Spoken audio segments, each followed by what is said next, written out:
ಆಸ್ತಿ ಒಬ್ಬಕ್ಕೆ ಕೊಟ್ರೆ ಸೊಸಿಗೆ ಪುಟ್ಪತ್ತಿ ಬಿಡೋಣ. 2,000 ರೂಪಾಯಿಯನ್ನ ಪ್ರತಿ ತಿಂಗಳು ಜಮಾ ಮಾಡ್ತೀವಿ ಸರ್ಕಾರ. ಯಾರು ಹೇಳಿದ್ರು? ನಾವು ನೋಡ್ರಿ ತಿಂಗಳಿಗೆ ಕೊಡ್ತೀವಿ ಅಂತ ಹೇಳಿಲ್ಲ.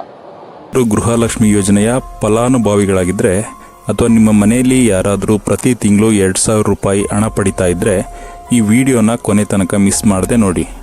ಯಾಕಂದರೆ ಸರ್ಕಾರ ಈಗ ಗೃಹಲಕ್ಷ್ಮಿ ಯೋಜನೆ ಬಗ್ಗೆ ಸಂಬಂಧಪಟ್ಟ ಹಾಗೆ ಒಂದು ಹೊಸ ನಿಯಮವನ್ನು ತಂದಿದೆ.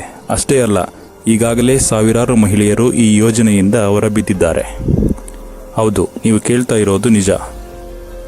ಒಂದೇ ಒಂದು ಜಿಲ್ಲೆಯಲ್ಲೇ ಬರೋಬ್ಬರಿ 6,698 ಮಹಿಳೆಯರಿಗೆ ಇನ್ಮುಂದೆ ಗೃಹಲಕ್ಷ್ಮಿ ಯೋಜನೆಯ ಹಣ ಸಿಗೋದಿಲ್ಲ.